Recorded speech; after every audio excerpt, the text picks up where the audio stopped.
Property కొనుక్కునేటప్పుడు ఇక్కడ మనం చూడాల్సిందేంది, ఎవరైతే నాలా సర్టిఫికేట్ తీసుకున్నారో, అంతకుముందు అగ్రికల్చర్ ల్యాండ్‌గా ఉన్నటువంటి డాక్యుమెంటేషన్ పక్కాగుండాలి.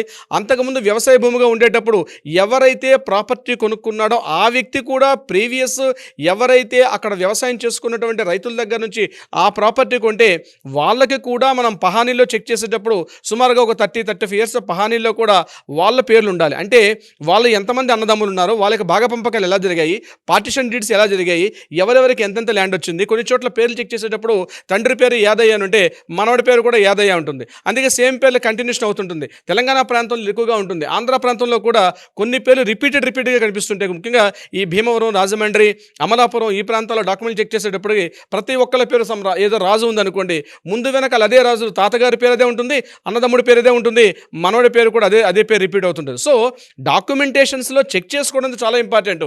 ఆంధ్ర ప్రాంతంలో అడంగలు చెక్ చేసుకోవాలి, తెలంగాణ ప్రాంతంలో పహానీ చెక్ చేసుకోవాలి. అంటే డాక్యుమెంటేషన్స్ అని అంత పర్ఫెక్ట్‌గా కంటిన్యూషన్ ఆ లింక్ ఉన్నప్పుడే ఒక మనిషికి ఎట్లా అయితే ఈరోజు మనం ఉన్నామంటే, ఈ మనిషికి ఎట్లా అయితే వాళ్ళ నాన్నగారు, వాళ్ళ నాన్నగారు, వాళ్ళ నాన్నగారు ఎలా అయితే ఒక హిస్టరీ ఎలా ఉంటుందో, స్థలానికి కూడా అదే విధంగా ఒక వ్యక్తికి ఒక స్థలం ఏర్పాటైంది, ఒక స్థలం కొంటున్నాడంటే అతనికి తండ్రి ఎవరు, అంటే ఆ స్థలం ఎవరి దగ్గర కొన్నారు, ఆ స్థలం అంతకుముందు ఎవరి దగ్గర కొన్నారు, ఆ స్థలం అంతకుముందు ఎవరు కొన్నారని చెప్పి ఒక హిస్టరీ ఉండాలి.